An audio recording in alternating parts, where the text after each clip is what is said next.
राधे राधे आप सभी विद्यार्थियों को। तो हम लोग जो है इस ब्लॉक के तत्व पढ़ रहे थे।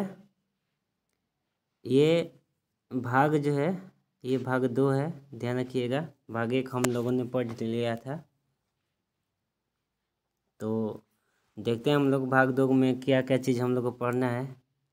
तो ध्यान दीजिए, यहाँ पर भाग 2 में हम लोग आज जो है 3 से 4 टॉपिक पर चर्चा करेंगे, ठीक है। पहला यहाँ पर क्या है कि क्षार धातुओं के रासायनिक गुण है, क्योंकि हम लोग क्षार धातुओं के भौतिक गुण पढ़ लिए थे, तब हम लोग को क्या पढ़ना है, रासायनिक गुण। अगला हम लोग पढ़ेंगे एलआई का यानी लिथियम का असामान्य व्यवहार। इसको इंग्लिश में ये नीचे लिखा हुआ है, बोल सकते हैं इंग्लिश में, इसको बोलना होगा तो anomalous behaviour of lithium LI. अगला टॉपिक हम लोग को पढ़ना है प्रयोगशाला विधियाँ। किसका, तो सोडियम कार्बोनेट यानी Na2CO3 का जो है प्रयोगशाला विधि पढ़ना है, और फिर उसके बाद ली ब्लॉक विधि ये क्या है, ठीक है। तो हम लोग सबसे पहले चलेंगे इसमें कि क्षार धातुओं के रासायनिक गुण। चलिए, तो देखिए यहाँ पर जो है पहला गुण वायु से क्रिया। जो क्षार धातुएं होती हैं प्रथम वर्ग में, तो इससे जो है क्रिया, देखिए यहाँ पर लिखा हुआ है कि ताजी कटी क्षार धातु चमकदार प्लस वायु। इसका मतलब क्या कि क्षार धातु को जब हम काटेंगे तो उस समय उसका जो सतह होगा चिकना और चमकदार दिखाई देगा, ठीक है। वही बात यहाँ पर कह रहा है कि ताजी कटी क्षार धातु चमकदार होगा, और उसको ऐसे ही रख दिया जाए तो वो वायु से क्रिया कर लेगा। वायु से क्रिया करके देखिए क्या क्या बनाता है, ऑक्साइड बनाता है, हाइड्रोक्साइड बनाता है, कार्बोनेट बनाता है, आदि की परत उस पर क्या होती है, चढ़ जाती है, ध्यान रखिएगा। और जब परत चढ़ेगा तो इसलिए वो क्या हो जाएगा, उसकी सतह क्या हो जाएगी, मलिन हो जाएगी, डूल हो जाएगी। मलिन मतलब थोड़ा सा धुंधला टाइप का, मतलब रुखरापन आ जाएगा, ठीक है। जैसे यहाँ पर देखिए सोडियम हमने लिया है, सोडियम और ऑक्सीजन से क्रिया कराने पर यहाँ पर क्या बनेगा, Na2O, ये ऑक्साइड के रूप में प्राप्त हो जाता है। और यहाँ पर जो लिखा हुआ है 1/2O2, तो आप सोच करिए, मत घबराइएगा, तो यहाँ पर 1/2 कैसे लिख दिए। तो 1/2O2 को यहाँ पर एक ही वो समझिएगा, ठीक है। क्या है, एक ही वो है कि हाफ O2, यहाँ पर O2 दो गया, हाफ हमने लिखा है, तो O यहाँ पर एक ही समझना है आपको, ठीक है। तो ये लिखने का यहाँ पर ऑक्साइड हमने बना रखा है, बनाने के लिए लिखा है, ठीक है। तो संख्या पर मत जाइएगा, संख्या जो है संतुलित करने के लिए होता है, और ये संख्या आप लोग संतुलित करने वाले दशा में सीख चुके होंगे इस प्रकार से लिखने के लिए।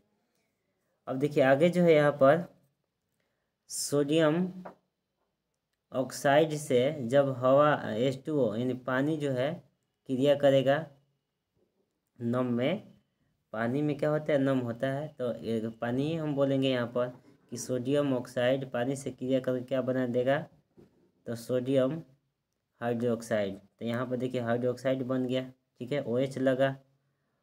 और यहाँ पर देखिए सोडियम जो हाइड्रोक्साइड है ये CO2 यानी कार्बन डाइऑक्साइड से क्रिया करके क्या बना लेगा, सोडियम कार्बोनेट। देखिए यहाँ पर कार्बोनेट बनाया हुआ, साथ में क्या बन जाएगा, H2O पानी।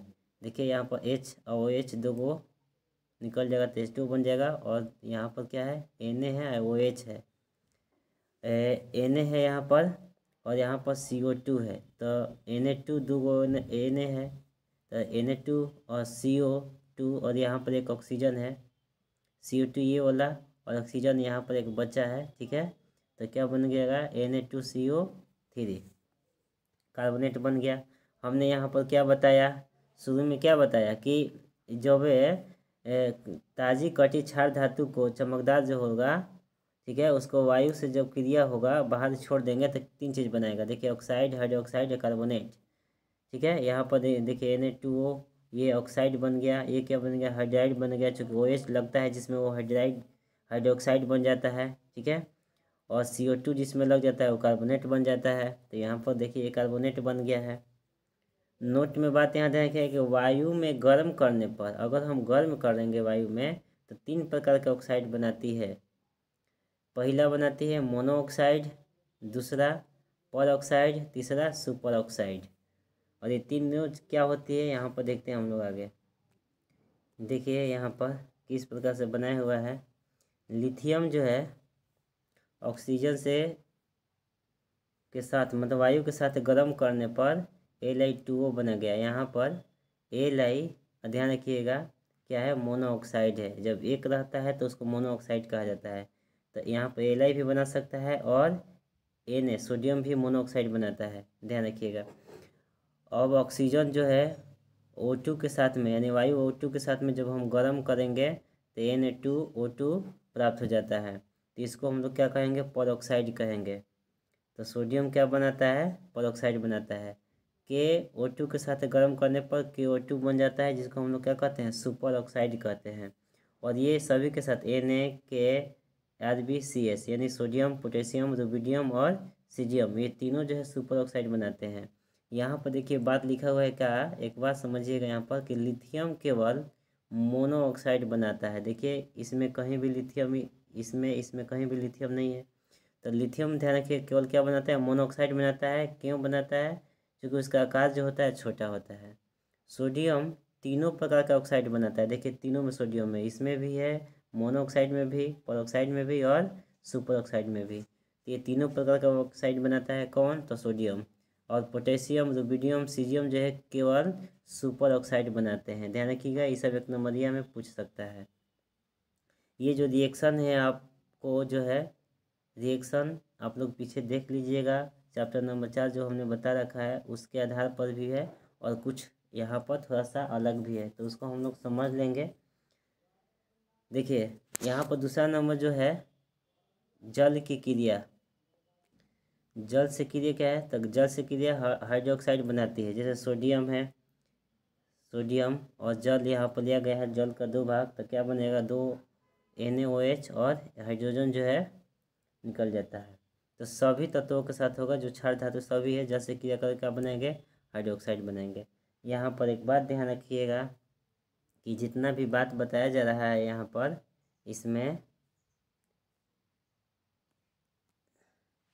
इसमें आपको जो भी बात बताया जा रहा है तो याद रखने के लिए 1 नंबरिया में आप लोगों को काम आएगा, ठीक है ना। यहाँ पर इस प्रकार से क्रिया होता है तो इस प्रकार से बनता है।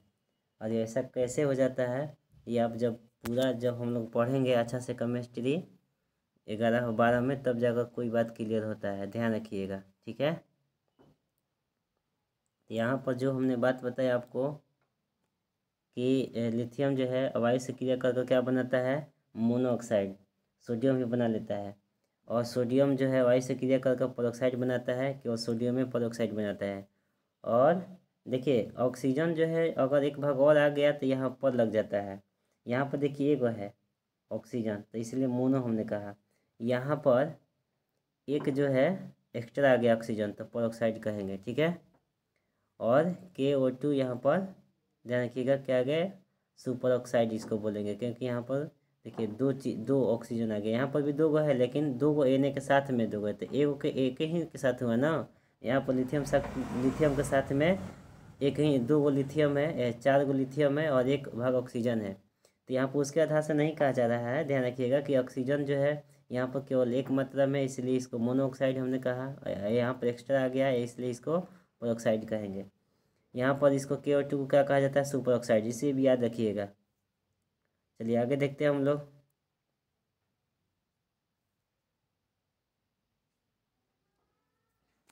MOH लक्षण। MOH लक्षण का मतलब, M का मतलब हो गया मेटल, मेटल मतलब धातु, ठीक है। अब धातु के साथ OH लगाने पर उसी को यहाँ पर MOH कहा गया है। MOH के लक्षण देखिए, क्षारीय प्रबलता, विलेयता और तापीय स्थायित्व, ये सब का क्रम हमने लिखा है। देखिए LiOH लगा है, Li के साथ OH लगा है, Na के साथ OH लगा है, NaOH, KOH, RbOH, CSOH। तो ध्यान रखिएगा, जो क्षारीय प्रबलता, विलेयता, जो तापीय प्रबलता, तीनों के लिए यहाँ पर हमने क्रम लिखा है। ठीक है, तो सबसे जो होगा कम क्षारीय प्रबलता या विलेयता, तापीय स्थायित्व कौन दिखाएगा? तो LiOH दिखाएगा। सबसे अधिक कौन दिखाएगा? तो CSOH दिखाएगा। तो ध्यान यहाँ पर रखिएगा। ठीक है, इसका क्रम हमने लिखना है। ये 1 नंबरिया में सब पूछ देगा। ठीक है, दूसरा जो आप लोग का है यहाँ पर कि गर्म करने पर अपघटित नहीं होते हैं, केवल LiOH ही अपघटित होता है, क्योंकि इसका आकार जो होता है बहुत छोटा होता है Li का, तो इसलिए यही केवल गर्म करने पर अपघटित होता है, बाकी जो है अपघटित नहीं होते हैं। तो यहाँ पर देखिए किस प्रकार से अपघटित होगा। तो LiOH के 2 अणु यहाँ पर लिया गया है और इसको गर्म किया जा रहा है। तो Li2O में और H2O कुछ जो है जल में यानी टूट जाता है, अलग हो जाता है, जल यहाँ से अलग हो जाता है, Li2O अलग हो जाता है। इसको आपको ध्यान नहीं देना है, यहाँ पर जो है ये इसको नहीं ध्यान देना है। ठीक है, यहाँ पर देखिए जो तीसरा जो है अम्लों के साथ क्या है? अम्लों के साथ क्रिया। तो अम्लों के साथ क्रिया करके लवण OH2 बनाती है। जैसे यहाँ पर सोडियम है, सोडियम H2SO4 के साथ क्रिया करके, यानी H2SO4 क्या है? अम्ल है, क्रिया करके क्या बनेगा? Na2SO4 बना लेता है, लवण बना लेता है और H2 हाइड्रोजन गैस बन जाता है। ठीक है, और यहाँ पर सोडियम हमने लिया, तो इस कोई भी ले सकते हैं यहाँ पर क्षार धातु में। आगे देखिए H2 से क्रिया, H2 से क्रिया करने पर क्या बनता है? हाइड्राइड बनाती है, ये बनती है। जैसे सोडियम H2 है, उच्च ताप पर क्या 2NaH बन गया। देखिए यहाँ पर आप Na लीजिए या हाफ H2 लीजिए, हमने बोला हाफ H2 मतलब एक ही H समझना है, जैसे हाफ O2 को एक ही O समझना है। तो उस ताप पर गर्म करने पर यहाँ पर सोडियम हाइड्राइड बनता है। वही बात यहाँ पर लिखे, यदि 2 भाग हमने लिए तो H2 से क्रिया का है तो 2NaH हुआ, यानी सोडियम हाइड्राइड, दोनों बात एक ही है। और यहाँ पर देखिए MH के लक्षण, MH के लक्षण ये मतलब मेटल, और इसका मतलब यही हाइड्राइड। जब बाद में H लगता है तो उसको हाइड्राइड बोला जाता है, हमेशा ध्यान रखिएगा इस बात पर। ठीक है, क्या ध्यान रखना है कि जब H बाद में लगता है किसी भी धातु के या किसी भी यौगिक में, जब बाद में लगेगा H तो हमेशा हाइड्राइड बने, हाइड्राइड उसको बोलिएगा। आज शुरू में लगेगा तो हाइड्रोजन ही बोलेंगे हम लोग। तो यहाँ मेटल के साथ H, यहाँ पर देखिए क्या होते हैं कि ये हाइड्राइड, ये सभी हाइड्राइड रंगीन, क्रिस्टलीय, आयनिक व उच्च क्वथनांक वाले होते हैं। ठीक है, दूसरा है इनका जल अपघटन संभव नहीं है। तीसरा पॉइंट है आयनिक प्रकृति, जल में विलेयता व अम्लीय प्रकृति का यहाँ पर जो क्रम लिखा होता है, LiH का जो आयनिक प्रकृति होता है सबसे कम होता है और सबसे ज़्यादा किसका होगा? CSH का। तो इस प्रकार से क्रम आप लोग याद रखिएगा। जल में विलेयता का भी इसी प्रकार का, जल्दी जल में ये हो जो होगा CSH जल्दी घुलेगा, सबसे धीमा गति से ये LiH जो है घुलेगा। अम्लीय प्रकृति भी इसी प्रकार से दिखाएगा। तो तीनों को इसीलिए एक साथ लिखा गया है। क्षारीय प्रवृत्ति व अस्थायित्व का क्रम इस प्रकार से LiH सबसे ज़्यादा क्षारीय प्रकृति दिखाएगा, उससे सबसे कम कौन दिखाएगा? CSH दिखाई देगा। इस प्रकार से क्रम आप लोग को ध्यान रखना है, 1 नंबरिया में सब याद रखना है। आगे है यहाँ पर प्रबल अपचायक। तो प्रबल अपचायक का क्रम हम लोग देखेंगे तो इस प्रकार से लिख सकते हैं। LiH यहाँ पर लिखा हुआ है, यानी कि लिथियम के साथ हाइड्राइड जो बना है। तो सबसे प्रबल कौन दिखाएगा? CSH दिखाता है प्रबल। प्रबल अपचायक क्यों दिखाता है? क्योंकि CS का आकार जो होता है अपने अर्थ में सबसे बड़ा होगा, और सबसे बड़ा होगा तो यहाँ इलेक्ट्रॉन जो होगा जल्दी क्या करेगा? दान करेगा, जल्दी त्यागेगा। तो इसीलिए ये प्रबल क्या होगा? अपचायक दिखाता है। और सबसे कम जो होगा LiH हो जाएगा। ठीक है, आगे देखते हैं हम लोग। ये सब पॉइंट जो है याद करना चाहिए। देखिए 5वां जो है हाइड्रोजन के साथ में क्रिया। ठीक है, तो हाइड्रोजन से जो क्रिया होगा यहाँ पर देखिए MX प्रकार के हाइलाइट बनाते हैं। M का मतलब मेटल, X का मतलब हाइड्रोजन। हाइड्रोजन में कौन सा आ जाएगा? Fluorine, chlorine, bromine, iodine. ठीक है, तो देखिए यहाँ पर जो लिखा हुआ है M के साथ H2 से क्रिया करने पर ये सब प्राप्त हो जाएगा। कुछ मात्रा में यहाँ पर ऊष्मा भी उत्पन्न होता है, 2mx बनेगा। जैसे मैं यहाँ पर लिखे सोडियम और Cl2 से क्रिया करेंगे तो क्या मिलेगा हमको, NaCl बनेगा। कुछ मात्रा में ऊष्मा जो है उत्पन्न होता है। इसका लक्षण देखिए, MX का लक्षण, तो आयनिक लक्षण का क्रम, आयनिक लक्षण का जो क्रम है इस प्रकार से LiX, मतलब जो लिथियम के साथ जब हम हाइड्रोजन ग्रुप का जोड़ेंगे तो इसका LiX जो आयनिक लक्षण का क्रम होगा सबसे क्या हो जाएगा, आयनिक सबसे कम दिखाता है, सबसे अधिक कौन दिखाएगा, CH दिखाएगा। X का मतलब हाइड्रोजन कोई भी लग जाए इसके साथ में, हाइड्रोजन परिवार में फ्लोरीन क्लोरीन ब्रोमीन कोई भी लगा दीजिए X के जगह पर, तो इसका एक ये जो यहाँ पर है सब क्रम लिखा हुआ है। ठीक है, दूसरा जो है यहाँ पर है, दूसरा क्या है कि लिथियम के छोटे आकार व उच्च ध्रुवता क्षमता के कारण जो होता है LiX अधिकतर सहसंयोजक दिखाता है। ये Li जो X है सबसे अधिक क्या देखा, सहसंयोजक बंध दिखाता है, ध्यान रखिएगा। केवल LiF ही आयनिक प्रवृत्ति दिखाता है, ध्यान रखिएगा कि आयनिक प्रवृत्ति कौन दिखाता है, केवल LiF जो फ्लोरीन क्लोरीन ब्रोमीन है, तो केवल LiF ही क्या दिखाता है, आयनिक प्रवृत्ति दिखाता है। यहाँ पर जो है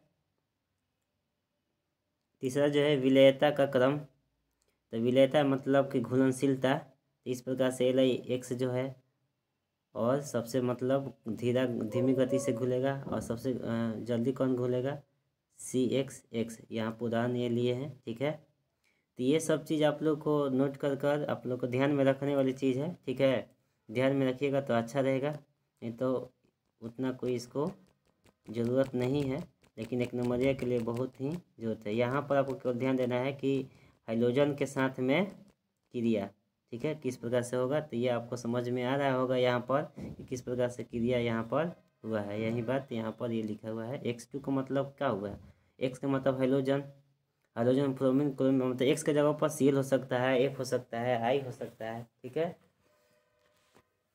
चलिए आगे देखते हैं। देखिए यहाँ पर जो छुआ है N2 से क्रिया, मतलब नाइट्रोजन से क्रिया करेगा जब क्षार धातु यानी प्रथम ग्रुप के तत्व, तो नाइट्राइड बनता है और एजाइड बनता है, AZID एजाइड बनता है, ध्यान रखिएगा।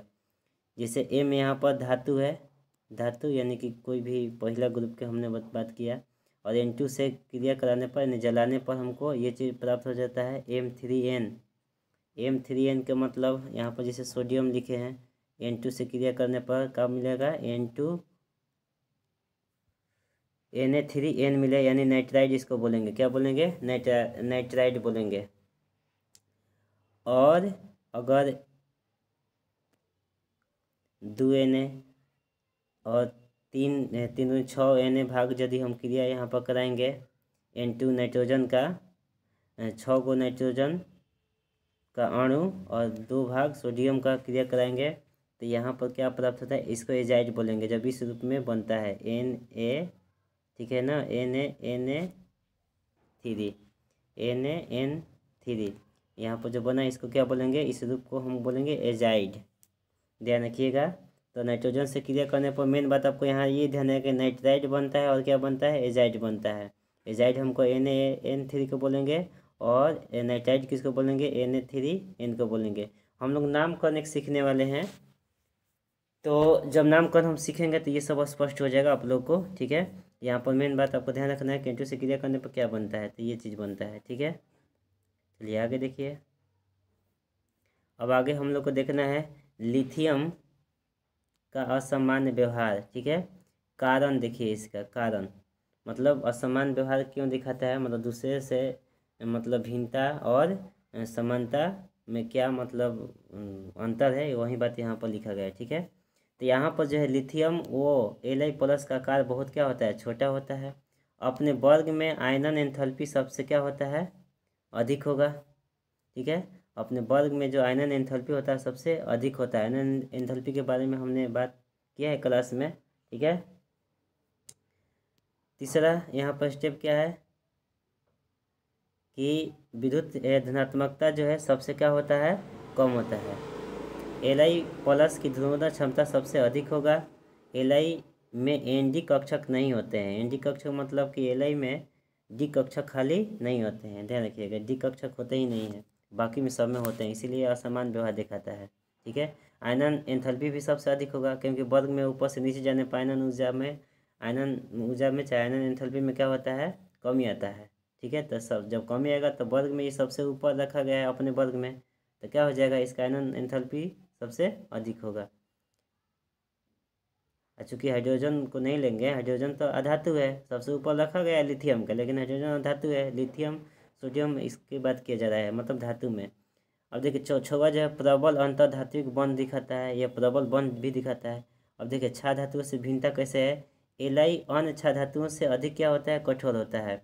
गलनांक व क्वथनांक अन्य धातुओं से क्या होता है, अधिक होता है। सबसे कम क्रियाशील होता है। सबसे कम क्रियाशील का मतलब ये मत समझिएगा पूरे वर्ग में, पूरे पीरियोडिक टेबल में कि कम है, मतलब अपने वर्ग में सबसे कम क्रियाशील होता है।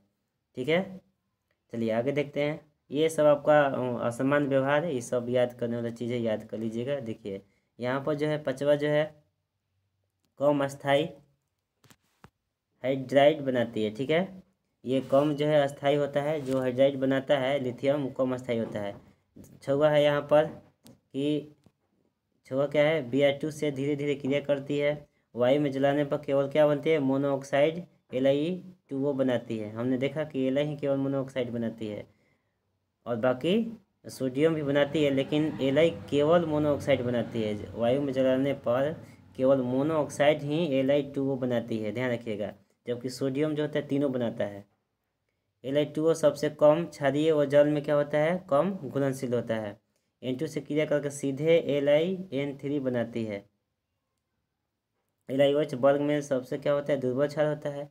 Li2O CO3 ताप के प्रति क्या होता है, अस्थायी होता है। यहाँ पर गर्म करने पर Li2 यानी लिथियम कार्बोनेट को गर्म करने पर Li2O और CO2 में क्या होता है, टूट जाता है।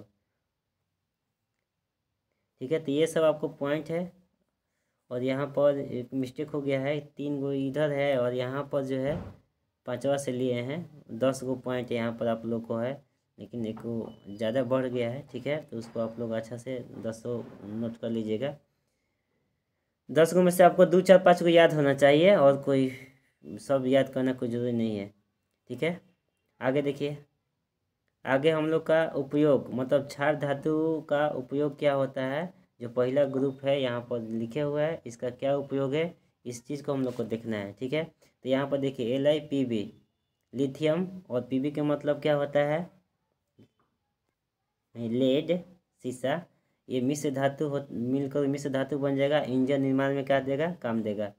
तो यहाँ पर सब पॉइंट जो है आप लोग लिख कर 2 4 5 गो पॉइंट आप लोग याद कर लीजिएगा। टोटल लिखना जरूरी नहीं है, अगर लिखना चाहिएगा तो लिख लीजिएगा, बाकी इसमें कोई समझने वाली चीज़ नहीं है। पढ़िएगा तो सब समझ में आ जाएगा, क्योंकि इसका उपयोग है, इसका कहाँ कहाँ उपयोग होता है।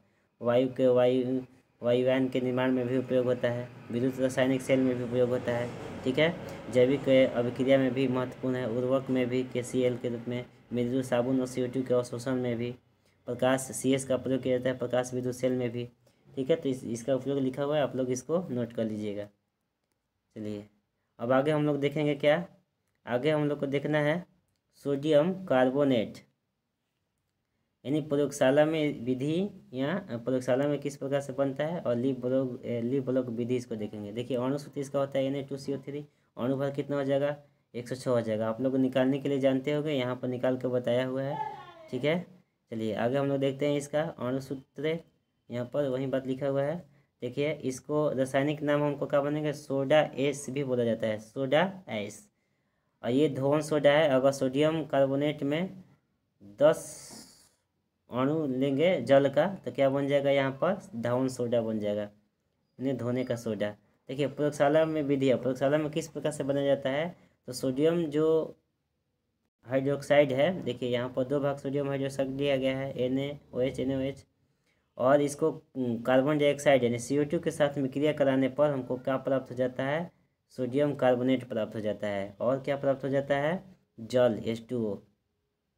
यहाँ पर इस बात को हम लोग भाषा के रूप में लिख सकते हैं कि कास्टिक सोडा के जलीय विलयन में, इसको हम लोग कास्टिक सोडा भी बोल सकते हैं NaOH को, और CO2 गैस प्रवाहित करने पर इसके जलीय विलयन में, NaOH के जलीय विलयन में CO2 प्रवाहित करने पर हमको ये चीज़ क्या होता है, प्राप्त होता है। ठीक है, यहाँ पर दूसरा जो है, दूसरा तरीका किस प्रकार से प्राप्त किया जाता है, तो जो सोडियम इस यहाँ पर NaHCO जो 3 है इसको सोडियम बाइकार्बोनेट बोलेंगे जी। बीच में जब बेस लग जाता है तो इसको बाइकार्बोनेट बोलते हैं और नामकरण में ये हम लोग जान जाएंगे।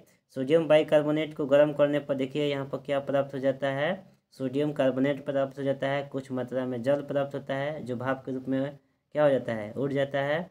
और यहाँ पर कार्बन डाइऑक्साइड प्राप्त हो जाता है, वो भी गैस के रूप में उड़ जाता है। तो इस प्रकार से हम लोग को क्या प्राप्त हो जाता है, सोडियम कार्बोनेट। तो इसको भाषा के रूप में इस प्रकार से लिख सकते हैं, सोडियम बाइकार्बोनेट को गर्म करने पर Na2CO3 प्राप्त होता है। ठीक है, चलिए आगे देखते हैं। आगे हम लोग का यहाँ पर है कि ली ब्लॉक विधि यानी औद्योगिक निर्माण। देखिए सिद्धांत, देखिए सिद्धांत हम लोग जान जाएंगे तो मतलब इसका कारण भी जान जाएंगे। यहाँ पर देखिए NaCl 2 भाग NaCl यहाँ पर लिया गया है, NaCl का 2 भाग है। और H2SO4 के सांद्रण में कॉन्सेंट्रेशन, जिसको इंग्लिश में कहा जाता है सांद्रण, CON शॉर्टकट में लिखा हुआ है, यानी कि H2SO4 यानी सल्फ्यूरिक अम्ल के सांद्रण में और नमक के साथ में गर्म करने पर क्या प्राप्त हो जाता है, सोडियम यहाँ पर सल्फेट प्राप्त हो जाता है। ठीक है, यानी कि साल्ट केक प्राप्त हो जाता है और साथ में क्या प्राप्त हो जाएगा, HCl। देखिए 2 HCl H2, तो यहाँ पर 2 H2HCl, Na 2 भाग है तो Na2 2 और SO4।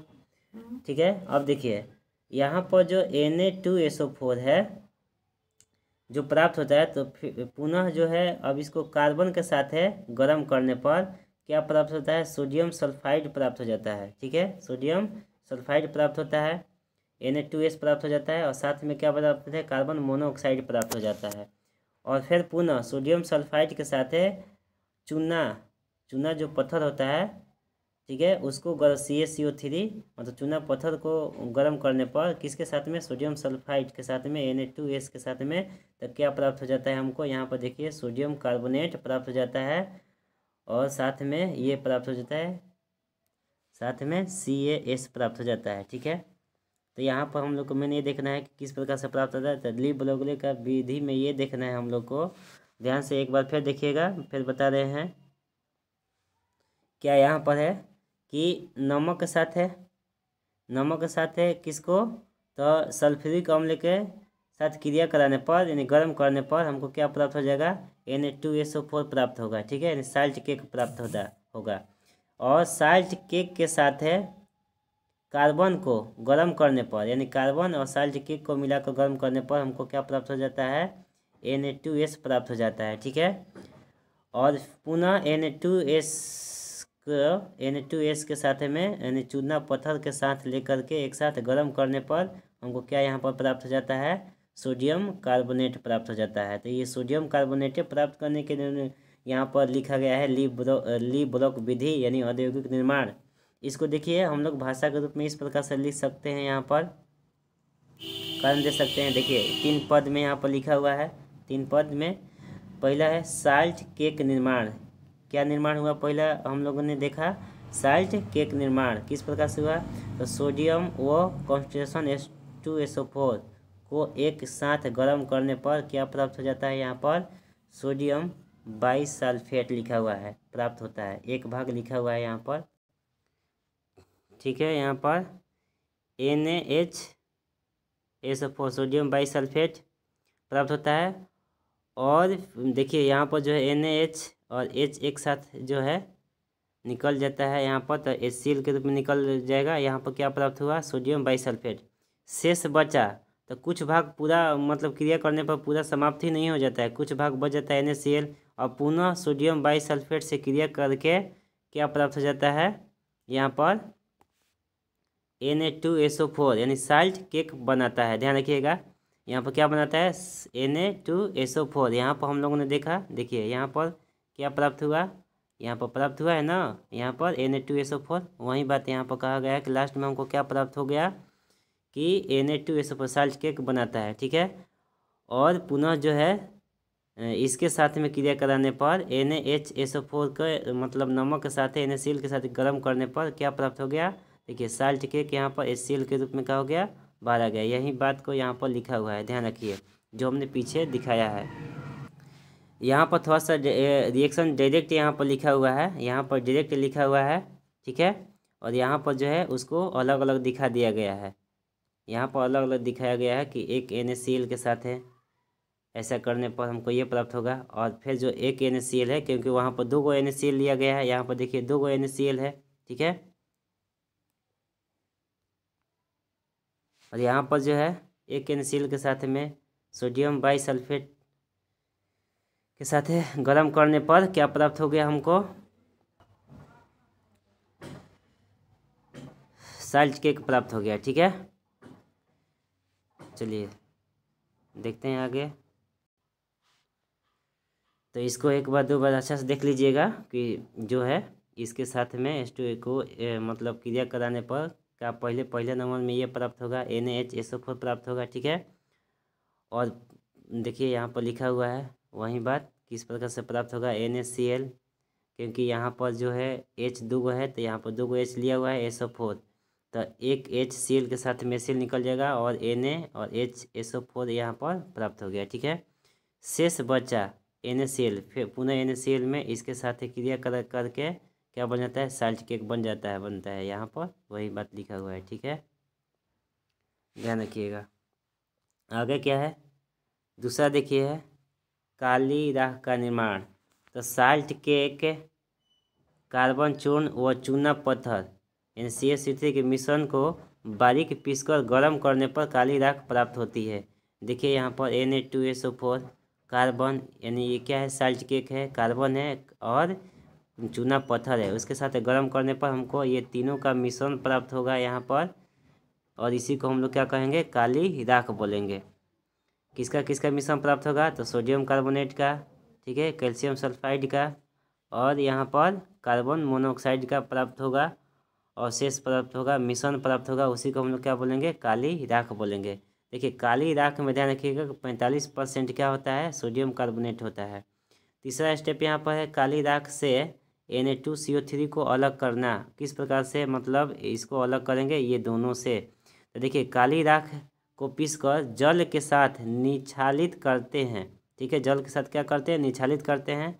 प्राप्त होने वाले शुद्ध विलयन का वाष्पन करने पर जो भी विलयन प्राप्त होगा उसको वाष्पन करेंगे तो हमको क्या प्राप्त हो जाता है, Na2CO3 प्राप्त हो जाता है, कि क्रिस्टल प्राप्त हो जाते हैं। यानी Na2CO3 और 10H2O क्या है, जो शुरू में हमने बताया धोन सोडा है, वहीं प्राप्त हो जाता है। और इसको पुनः क्या करेंगे, इसको मतलब ये इसको सुखाएंगे तो हमको ये चीज़ प्राप्त हो जाएगा, हवा जो है अलग ही हो जाएगा, पानी जो है अलग हो जाएगा, वाष्प के रूप में उड़ जाएगा, तो हमको ये चीज़ प्राप्त हो जाएगा Na2CO3, ठीक है।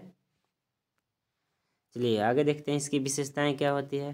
तो सह उत्पाद के रूप में HCl जो है उपयोगी होता है अम्ल के रूप में, यानी HCl जो है अम्ल के रूप में उपयोग किया जाता है। सह उत्पाद के रूप में Na2SO4 जो है सोडियम सल्फेट जो है कांच व गंधक के निर्माण में काम आता है। दोष इसका क्या है कि विशेष भट्टियों की आवश्यकता पड़ती है इसको प्राप्त करने के लिए, ठीक है। और ये जो होता है कॉन्सेंट्रेशन H2SO4 महंगा पड़ जाता है, इसलिए इसका दोष इसको कहेंगे, महंगा है। चूँकि यहाँ पर HCl का धुआं मतलब प्रदूषण कारक होता है, प्रदूषण उत्पन्न करता है। प्राप्त Na2 यानी CO3 यानी कि सोडियम कार्बोनेट प्राप्त होता है तो कम शुद्ध होता है। और क्षारीय उत्पाद के रूप में ये क्या होता है, दुर्गंध युक्त होता है, बहुत दुर्गंध देता है। जो है 3 गो टॉपिक के बारे में चर्चा किया था, कौन कौन, तो यहाँ पर देखिए पहला हम लोगों ने क्या देखा, क्षार धातु के रासायनिक गुण, लिथियम का असामान्य व्यवहार, प्रयोगशाला विधि और ली ब्लॉक विधि। तो ये सब आप लोग अच्छा से लिख करके इसको ध्यान रखिएगा, ठीक है। तो अब रखते हैं, ओके।